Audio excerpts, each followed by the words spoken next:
Hello student, today we are discuss about the reactivity series. The reactivity series is also called electrochemical series or electromotive series. This is the topic of metal and non-metal chapter.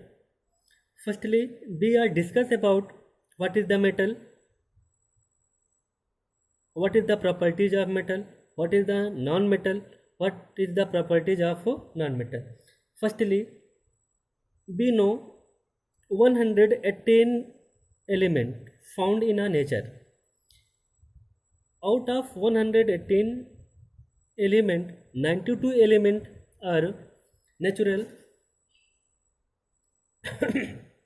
92 element are natural. तो कुल मिला के देखा जाए तो इस nature में 118 element यहाँ पर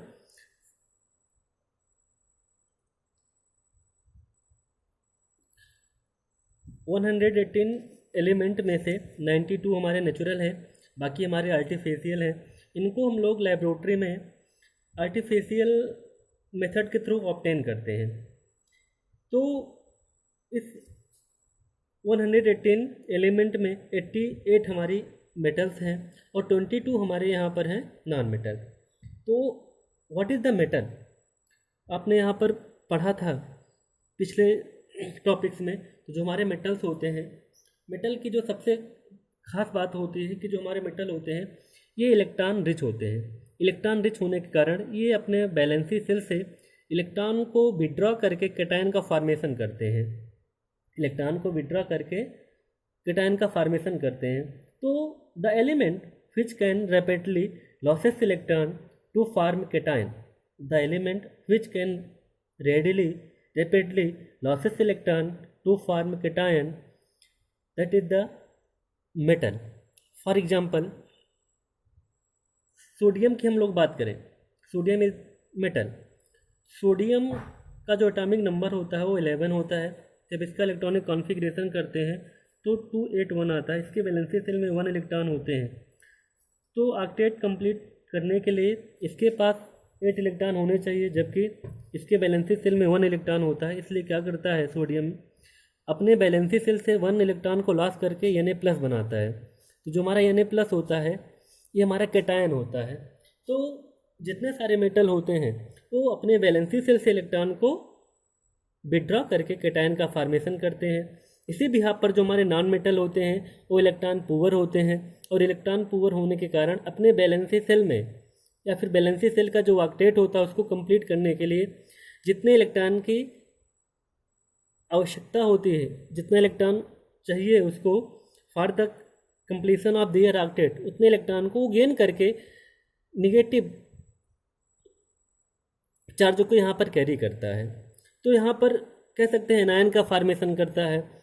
तो ये हमारे क्या होते हैं, नॉन मेटल होते हैं. तो कुल मिला के जो मेटल होते हैं वो इलेक्ट्रॉन रिच होते हैं, जबकि जो हमारे नॉन मेटल होते हैं वो इलेक्ट्रॉन पुअर होते हैं. दोनों ही इलेक्ट्रॉन को गेन करके इलेक्ट्रॉन को लॉस करके अपना ऑक्टेट कंप्लीट करते हैं. और जो उनकी प्रॉपर्टीज़ होती है, यदि हम बात करें फिजिकल प्रॉपर्टीज़ की, तो जो हमारे मेटल्स होते हैं ये मैलिएबल टेंडेंसी के होते हैं. इसका मतलब मैलिएबल का मतलब क्या हो, जब हम मेटल को पीटते हैं तो ये शीट के रूप में कन्वर्ट हो जाते हैं. That is the properties of malleable. Second होता है जो मेटल्स होते हैं हमारे डक्टाइल्स होते हैं, मतलब जब हम मेटल को हीट करके खींचते हैं तो ये वायर में कन्वर्ट हो जाते हैं. That is the tendency of properties of ductile. जो हमारे मेटल होते हैं उनमें सबसे बड़ी प्रॉपर्टीज होती है कि उनमें शाइनिंग होती है. तो metal have shining nature. Metal are generally hard. जितने भी हमारे मेटल होते हैं वो हार्ड होते हैं.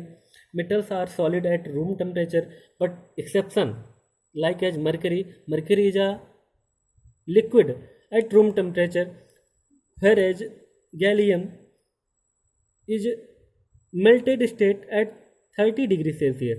जो हमारा गैलियम होता है वो 30 डिग्री सेल्सियस टेम्परेचर पर ये मेल्ट स्टेट में पाया जाता है. तो ठीक इसी प्रॉपर्टी के बिहाफ पर इसी का जो हमारा अपोजिट होता है वो प्रॉपर्टी होती है नॉन मेटल की. तो हम लोग बात करेंगे कि जो हमारे मेटल होते हैं, नॉन मेटल होते हैं, उनकी रिएक्टिविटी क्या होती है, कौन ज़्यादा रिएक्टिव होता है, कौन मोर रिएक्टिव होता है, कौन लेस रिएक्टिव होता है। तो कुल मिला के देखा जाए तो जो हमारे मेटल्स होते हैं, सभी metal, we know that all the metal are not equally reactive. We know that all metal are not equally reactive. The reactivity of metal may be checked from their reaction with oxygen, water and acid. जितने भी हमारे metal होते हैं, सब metal की जो reactivity होती है वो एक जैसे नहीं होती। कोई ऐसे मेटल होते हैं जिनकी रिएक्टिविटी ज़्यादा हो सकती है और ऐसे बहुत सारे मेटल होते हैं जिनकी रिएक्टिविटी लेस हो सकती है। तो इस रिएक्टिविटी को हम लोग कैसे चेक करते हैं?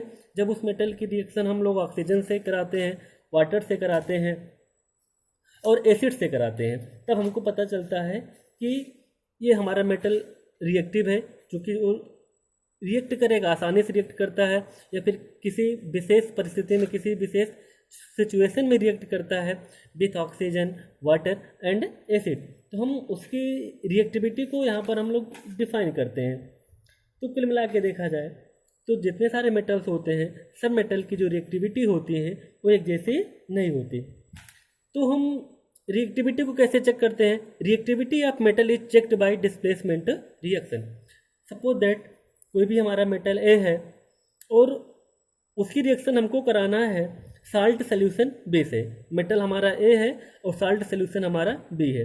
तो कुल मिला के देखा जाए तो साल्ट सोल्यूशन मेटल का ही रहेगा और उस मेटल के साल्ट सोल्यूशन की जो रिएक्शन होगी वो मेटल से ही होगी। सपोज दैट यहाँ पर ये साल्ट सोल्यूशन हमारा कॉपर सल्फेट है, बी है copper, here is copper is a metal and zinc is also metal. When copper sulphate, here is a copper sulfate solution. In copper sulfate solution, when zinc rod is displaced, then after reaction zinc sulfate is formed and copper is liberated. इसका मतलब क्या हुआ कि जब हम copper sulphate solution में zinc rod को हमने डिस्प्लेस किया तो जो यहाँ पर मोर रिएक्टिव मेटल होगा वो मोर रिएक्टिव मेटल साल्ट के सोल्यूशन से उस लेस रिएक्टिव मेटल को रिप्लेस कर देगा। तो यहाँ पर देखा जाए तो जिंक यहाँ पर जिंक सल्फेट में कन्वर्ट हो गया और कॉपर सल्फेट के सोल्यूशन से कॉपर यहाँ पर रिप्लेस हो गया। इसका मतलब यहाँ पर देखा जाए तो जिंक यहाँ पर हमारा मोर रिएक्टिव है और कॉपर सल्फेट में जो यहाँ पर हमारा कॉपर है इन कंपेरिजन टू जिंक ये हमारा लेस रिएक्टिव है। तो कुल मिला के यहाँ पर हमारा जो प्रोडक्ट बना जिंक सल्फेट बना और यहाँ पर कॉपर रिलीज हो गया। तो then the reactivity series is list of metal arrange in the order of their decreasing reactivity. हम बात करें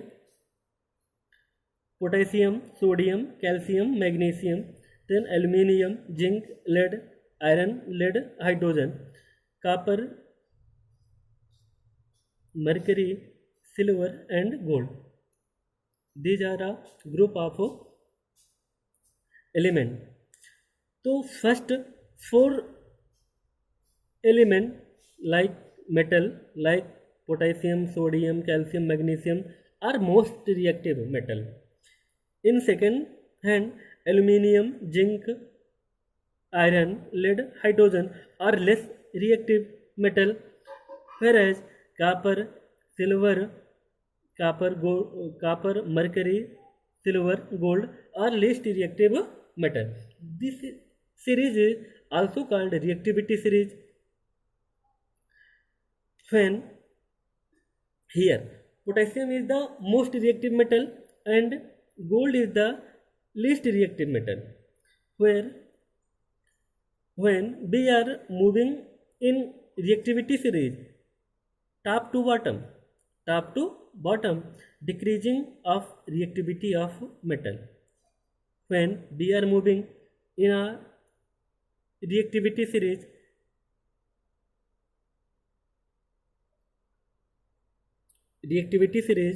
bottom to top, that is the increasing of reactivity of metal.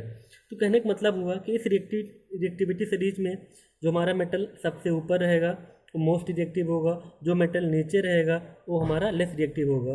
तो पोटेशियम यहाँ पर हमारा मोस्ट रिएक्टिव मेटल है, जबकि जो हमारा गोल्ड है वो हमारा लेस रिएक्टिव मेटल है। एग्जाम्पल की बात करें यहाँ पर, इसके हमारे एप्लीकेशन है। तो एप्लीकेशन यहाँ पर है कि जैसे यदि हम किसी भी मेटल की रिएक्शन हम लोग डाइल्यूट एसिड से कराते हैं, तो यदि वो मेटल इलेक्ट्रोकेमिकल सीरीज में और रिएक्टिविटी सीरीज में एबव हाइड्रोजन सेचुएट होगा तो क्या करेगा, एसिड से हाइड्रोजन को रिप्लेस कर देगा। लेकिन जो हमारे मेटल हाइड्रोजन के नीचे सिचुएट होते हैं, situated below hydrogen, they do not react. For example when iron react with H2SO4, when iron react with H2SO4, तो यहाँ पर देखा जाए तो जो हमारा हाइड्रोजन है, इस हाइड्रोजन के ऊपर इस सीरीज में आयरन सिचुएट है, तो जहाँ पर जो हमारा आयरन है Fe है वो मोर रिएक्टिव है in comparison to iron. So iron replaces hydrogen from H2SO4, they form FeSO4, whereas copper react with H2SO4, there are no reaction occurs. Why? Because of this, because the position of copper in reactivity series below than hydrogen, so there are no reaction. Second, zinc displaces Fe from FeSO4, Zn plus FeSO4, when zinc rod is when zinc rod is dipped from FeSO4 solution, zinc replaces Fe from FeSO4 solution, they form ZnSO4 and Fe। कहने का मतलब ये हुआ कि जो हमारा zinc है electrochemical series में, रिएक्टिविटी सीरीज में, उसका जो स्थान है, उसकी जो प्लेसिंग है वो Fe से ऊपर है। जो यहाँ पर हमारा जिंक है वो मोर रिएक्टिव है in comparison to iron. So zinc क्या करेगा, FeSO4 के सोल्यूशन से Fe को रिप्लेस कर देगा और यहाँ पर जिंक सल्फेट का सोल्यूशन बना लेगा। ठीक इसी प्रकार हम लोग कॉपर सल्फेट के सोल्यूशन में मैग्नीशियम को डिप करते हैं, जो हमारा मैग्नीशियम होता है वो कॉपर सल्फेट के सोल्यूशन से कॉपर को रिप्लेस कर देगा और यहाँ पर मैग्नीशियम सल्फेट बना लेगा। यदि हम रिएक्टिविटी की बात करें तो जो हमारा मैग्नीशियम है, मैग्नीशियम का जो प्लेस होता है इलेक्ट्रोकेमिकल सीरीज में, रिएक्टिविटी सीरीज में, वो कॉपर के ऊपर है, तो magnesium is more reactive in comparison to copper. Then यहाँ पर copper is replaces MgSO4 plus copper, no reaction. इसका मतलब क्या है, जो हमारा कॉपर है वो मैग्नीशियम के बिलो सिचुएट है, इसलिए लेस रिएक्टिव होने के कारण ये मैग्नीशियम सल्फेट से मैग्नीशियम को रिप्लेस नहीं कर पाएगा, इसीलिए यहाँ पर कोई रिएक्शन हमारी नहीं होती।